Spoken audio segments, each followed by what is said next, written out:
సెక్షన్లతో case నమోదు చేసేంత ఏం జరిగింది, ఎందుకు చెవిరెడ్డి పైన ఇతరుల పైన ఇన్ని సెక్షన్లు పెట్టారు అని ఒక ఆలోచన రేకెత్తించారు. అక్కడి వరకు వాళ్ళు సక్సెస్ అయ్యారు. ఈరోజు ఇంగ్లీష్ పేపర్ చూసినా, హిందీ పేపర్ చూసినా, టైమ్స్ ఆఫ్ ఇండియా చూసినా, ఛానల్లో చూసినా చెవిరెడ్డిపై పోక్సో కేసు, చెవిరెడ్డిపై పోక్సో కేసు. అరే ఏంది, ఎందుకు పోక్సో కేసు పెట్టారు, ఏం చేశారని ఒక ఆలోచన, ఒక బురద జల్లి కడుక్కోమని చెప్పేటటువంటి ప్రయత్నంలో వాళ్ళు నిజంగా కూడా ఈ కార్యక్రమం చేపట్టారని తెలియజేస్తున్నా. కానీ వాస్తవాన్ని అయితే ప్రజలకు చెప్పాల్సిన బాధ్యత నా పైన కూడా ఉంది. ఆ రోజు జరిగినటువంటి సంఘటన మీకు ఒక్కటే మీ ద్వారా తెలియజేస్తా ప్రజలకు కూడా. ఆ రోజు సాయంత్రం 6:30 కాడ అనుకుంటా, 7 గంటల కాడ, ఐ థింక్ 7 o'clock కాడ, 6:30-7 మధ్యలో వాళ్ళ ఫాదర్ ఫోన్ చేశారు. ఇట్లా నా బిడ్డకి ఇలా జరిగింది, నా బిడ్డ ఇలా ఎల్లమంది ఆసుపత్రిలో ఉంది అని తను చెప్పినప్పుడు ఎక్కడో 80 కిలోమీటర్లు ఉన్న ప్రాంతానికి, తలకోన దగ్గరది ఉన్న ప్రాంతానికి హుటాహుటిన 7 గంటలకంత 7:15 బయలుదేరి అడావుడిగా వెళ్లితే ఆ బిడ్డకు వైద్యం ఇవ్వాల్సిన రూమ్లో డాక్టర్లను బయట పెట్టి పోలీస్ సిబ్బంది విచారిస్తున్నారు. నేను ఆ రోజు అడిగా, డాక్టర్లు నర్సులు ఉండాల్సిన దగ్గర మీరెందుకున్నారు, ఆ బిడ్డకు అందించాల్సిన వైద్యం కదా, ఏం చేస్తున్నారు మీరని గట్టిగా మాట్లాడడం జరిగింది. ఆ తర్వాత వాళ్ళ నర్సులు కూడా రావడం జరిగింది. అందరం కూడా బయటకు వచ్చేయడం జరిగింది. బయటకు వచ్చిన తర్వాత వాళ్ళ ఫాదరు చాలా కోపంగా ఉన్నాడు. అది ఎవరికైనా, మీకైనా నాకైనా ఉండే కోపమే. తన బిడ్డ పైన ఒకటి సంఘటన జరిగినప్పుడు ప్రతి తండ్రి కూడా ఆవేశం తట్టుకోలేడు. ఆ తట్టుకోకుండా బయటకు వచ్చిన తర్వాత తన మాట్లాడిన మాటలు కూడా ఒకసారి మీరు వినండి. ఇట్స్ బిడ్డ మీరందరూ వినాలి కూడా, ప్రజలకు కూడా తెలియాలి.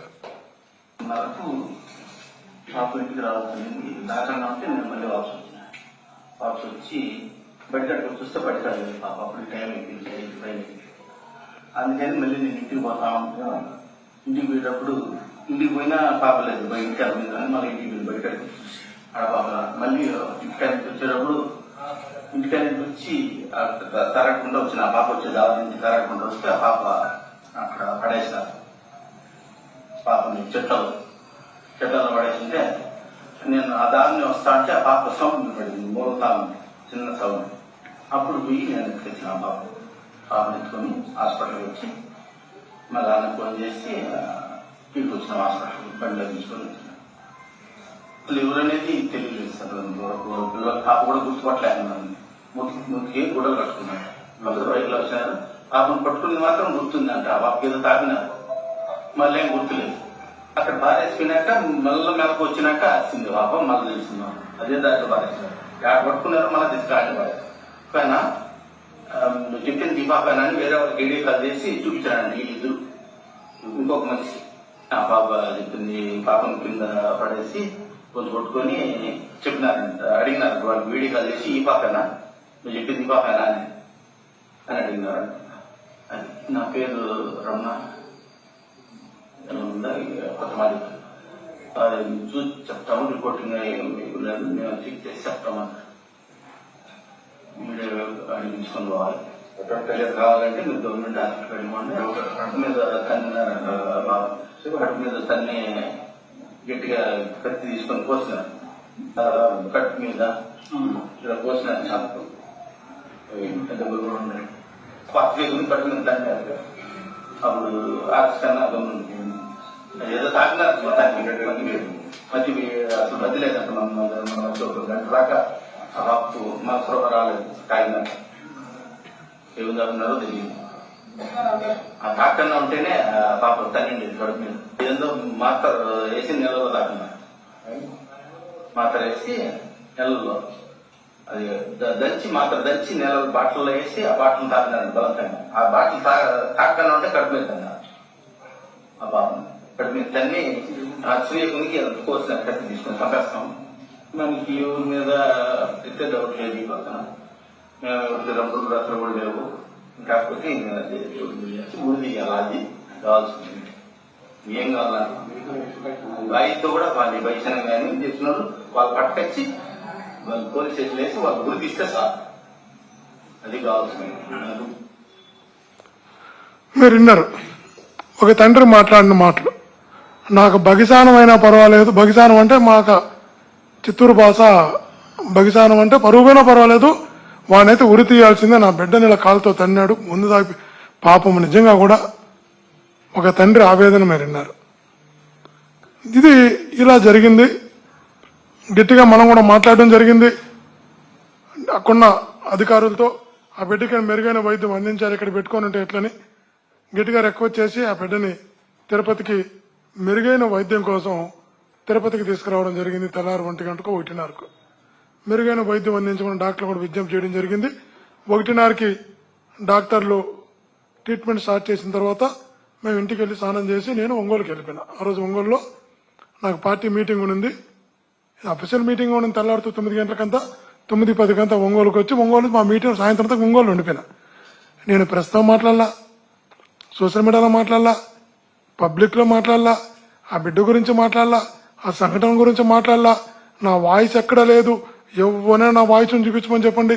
ఆ సంఘటన గురించి కానీ ఆ బిడ్డ గురించి కానీ నేను మాట్లాడుంటే నా వాయిసే లేదు, నేను మాట్లాడలేదు. నేను తిరుపతిలో కూడా అబ్బాయిని అడ్మిట్ చేసి ఒంగోలుకి వచ్చేసిన. ఎందుకు పెట్టారు పోక్సా కేసు, ఎందుకు పెట్టారు అట్రాసిటీ కేసు, ఎందుకు పెట్టారు ఐటీ కేసు, ఎందుకు పెట్టారు 11 సెక్షన్లు.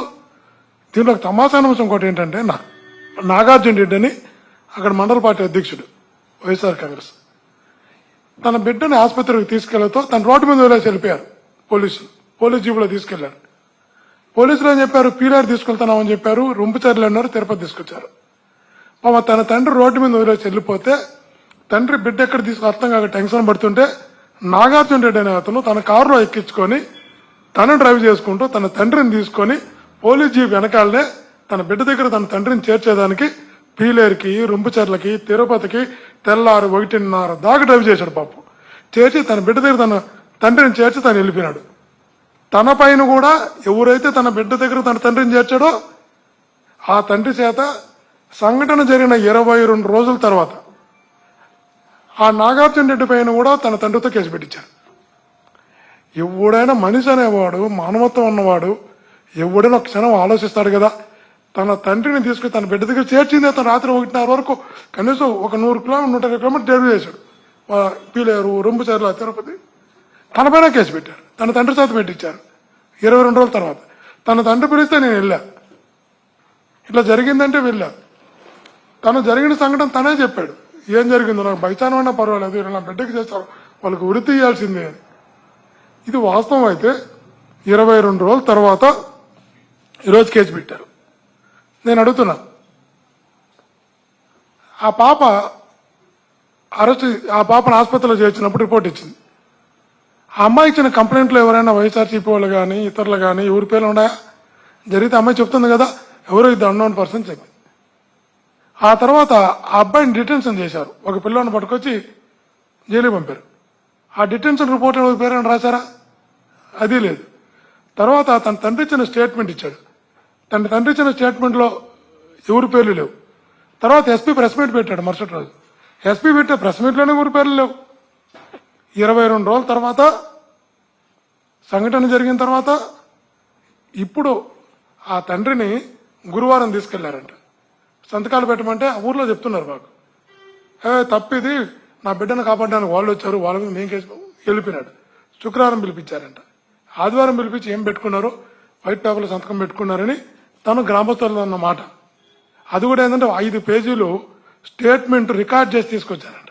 సరే టైప్ చేసినటువంటి దాంట్లో ఏదేమైనా ఒకటే చెప్తున్నా, మీరు ఎన్ని రకాల కేసులు పెట్టినా, ఎన్ని రకాల తప్పుడు స్టేట్మెంట్లు ఇచ్చినా, ఎన్ని రకాలుగా ఇబ్బంది పెట్టాలనుకున్నా ప్రజలు దేవుడు గమనిస్తాడన్నాడన్న విషయాన్ని మర్చిపోవద్దని చెప్తున్నా. ఒకటి మటుకు నిజం, మాకు మనసా వాచా కర్మ నా బిడ్డకి న్యాయం జరగాలని ఆ రోజు కోరుకుంటున్నాం, ఈ రోజు కోరుకుంటున్నాం. 2 వ్యక్తులు ఉన్నారని పోలీస్ రిపోర్ట్లు రాశారు. ఇక్కడ పోలీస్ రిపోర్ట్లు ఉంది. 2 వ్యక్తుల, ఒక వ్యక్తిని జైల్లో పెట్టారు, ఇంకొక వ్యక్తి ఎక్కడ అని అడుగుతున్నా. తర్వాత ఆ రోజు ప్రచారంలో ఇలా జరిగింది కాబట్టి ఇలా చేశామంటున్నారు. సరే, మాతో పాటు ఆ రోజు అన్ని ఛానళ్లు కూడా ప్రచారం చేసినాయి. ఎవరి మీద కేసు పెడుతున్నారు? ఏ ఛానల్ మీద కేసు పెడుతున్నారు? ఈనాళ్ళు అయితే కొంచెం అడుగు ముందుకేసి ఈనాళ్ళు ఏం చెప్పారంటే పాడతాను బాలికపై అత్యాచారం అని రాశారు. మేమైతే స్టేట్మెంటే ఇవ్వాల. ఈనాడులో స్థానిక మదిపల్లి చెందిన విద్యార్థి స్థానం జిల్లా పరిషత్ 10వ తరగతి సోమవారం సాయంత్రం వదిలి వెళ్ళంటే నడుచుకుంటూ వస్తుండగా ముసుగు ధరించి ఉన్న వ్యక్తులు అటకాయించారు. బాలిక ప్రతిఘటించగా చంపేస్తాను బెదిరించి ఆమె పొదల్లోకి తీసుకెళ్లారు. మత్తుమంది ఇచ్చి హత్యారం చేసినట్లు ఈనాడులో రాశారు. ఇప్పుడు ఈనాడు మీద కూడా కేసు పెడతారా? పోక్సో యాక్ట్ చాలా ఛానళ్ళు రాసినాయి, అన్ని ఛానళ్ళు రాసినాయి. ఆ ఛానల్ పైన పెడతారా? ఆంధ్రప్రభలో రాశారు బాలికపై లైంగిక దాడి అని. ఆంధ్రప్రభ మీద కేసు పెడతారా? ఆలోచించాలా. అక్కడ మనం గుర్తుంచుకోండి, మనసా వాచా కర్మణ ఆ బిడ్డకు మంచి జరగాలని కోరుకున్నాం, న్యాయం జరగాలని కోరుకున్నాం. ఆ బిడ్డకు మంచి జరగడం కోసం ఆసుపత్రికి తీసుకెళ్లి చేర్చాం. ఆ బిడ్డకు మంచి వైద్యం అందించే ప్రయత్నం చేశాం. ఈరోజు ఆ బిడ్డను ఎవరైతే ఇబ్బంది పెట్టారో వాళ్ళని శిక్షించాలని మనస్ఫూర్తిగా కోరుకుంటున్నాం. మేము ఏ తప్పు చేయలేదు కాబట్టి మాకు అందులో పాప బీతింది. నాకైతే కర్మ సిద్ధాంతం నమ్మేటటువంటి వాళ్ళని తప్పు చేయను, తప్పు చేసే ప్రయత్నం కూడా చేయను. కాబట్టి మాకు నేచర్ గాడ్ సపోర్ట్ ఉంటాడు.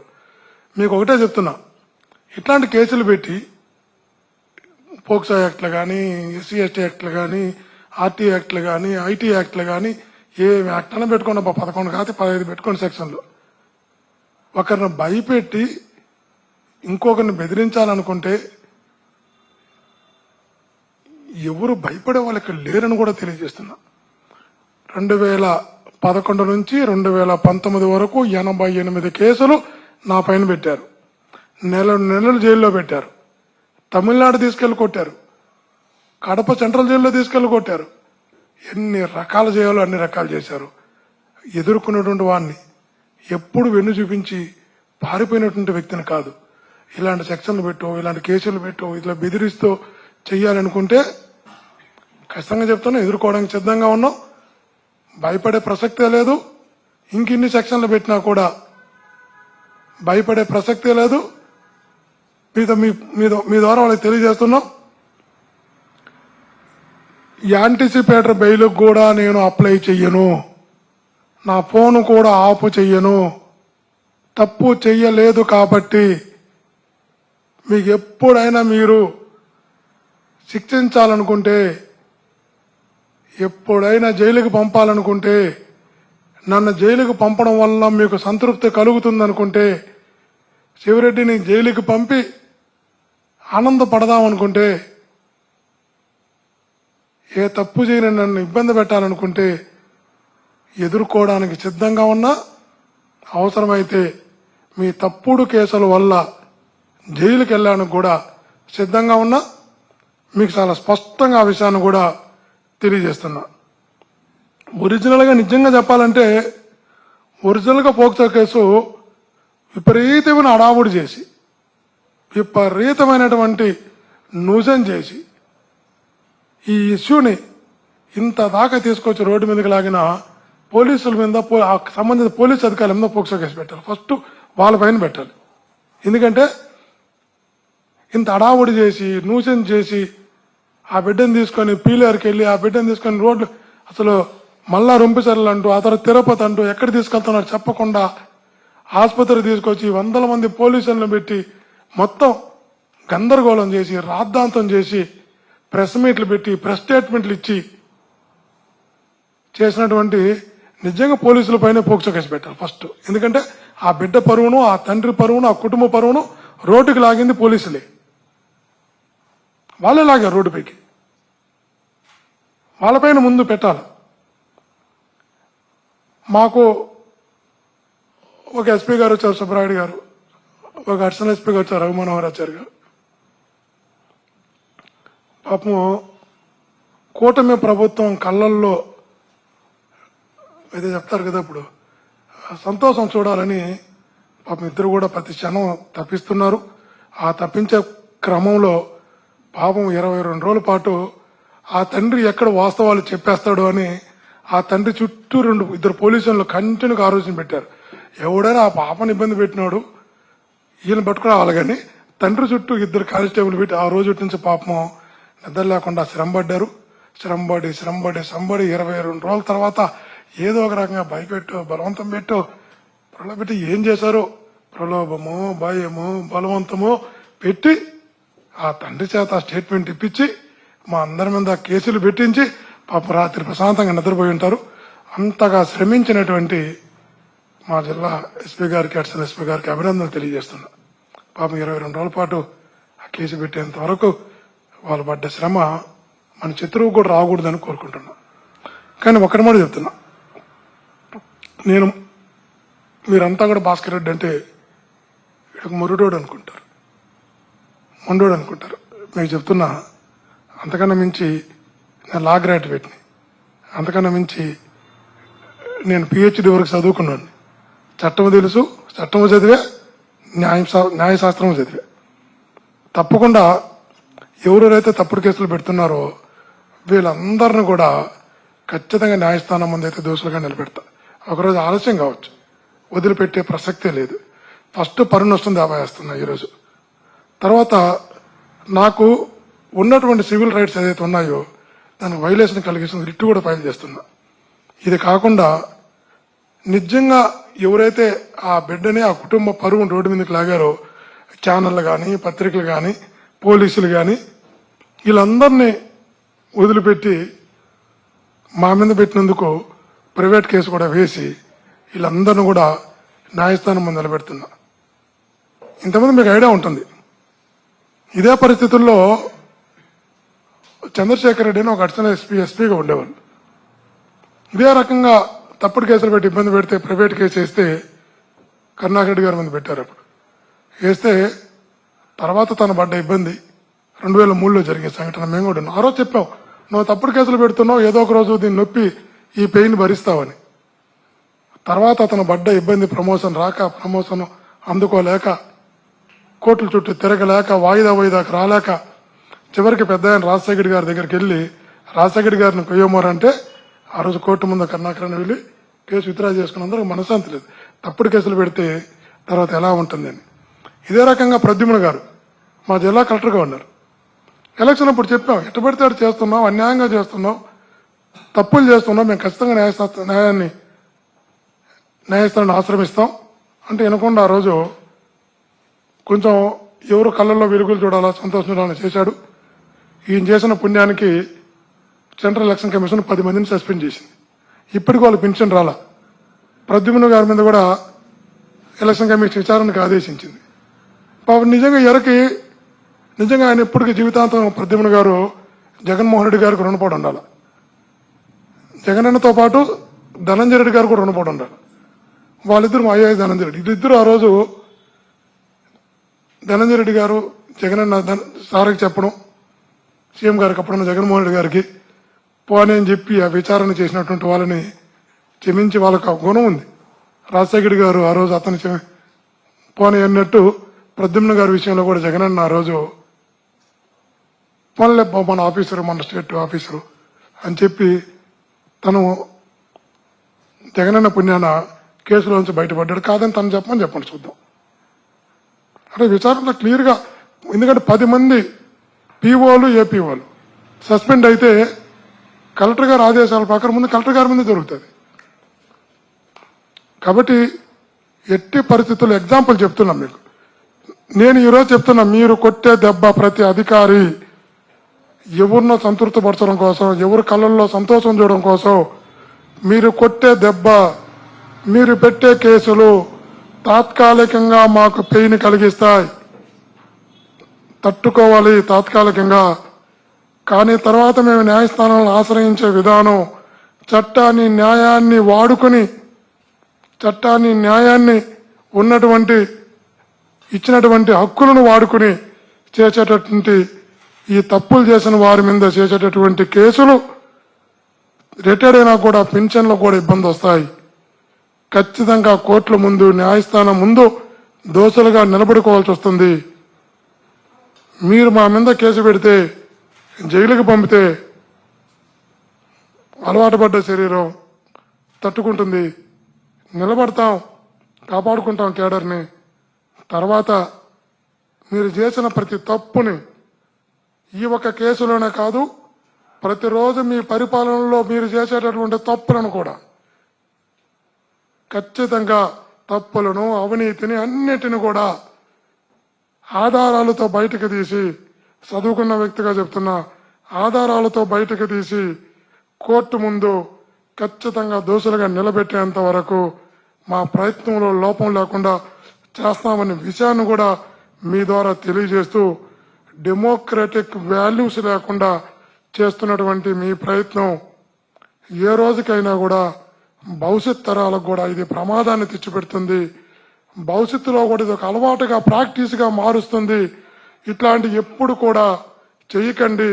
మీ నెట్ రిజల్ట్ ఏంటంటే జగనన్నతో ఉన్న వాళ్ళని ఇబ్బంది పెట్టడం, లేదు అంటే ఎవరైతే ఈ తప్పుడు కేసులతో అందరినీ భయభ్రాంతులు చేయడం, ఈ ఆలోచన డెమోక్రసీలో కరెక్ట్ కాదు, మంచిది కాదు. మరలా చెప్తున్నా, డెమోక్రటిక్ వాల్యూస్ మీరు పూర్తిగా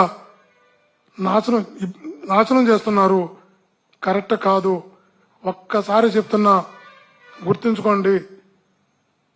విజ్ఞప్తి చేస్తున్నా, తప్పుడు కేసులతో చిన్న చిన్న వాళ్ళని పల్లెల్లో వందల మందిని, వేల మందిని మీరు రోజు పెట్టుకుంటూ పోతున్నారు. ఈరోజు వాళ్ళ పెయిన్ భరించచ్చు. ఆ పాపం, ఆ తప్పు భగవంతుడి రూపంలోనూ శిక్ష వస్తుంది, న్యాయస్థానం రూపంలోనూ శిక్ష వస్తుంది. అంతదాకా తెచ్చుకోకుండా ఉండమని ప్రతి అధికారికి కూడా తెలియజేస్తూ నమస్కరిస్తూ సెలవు.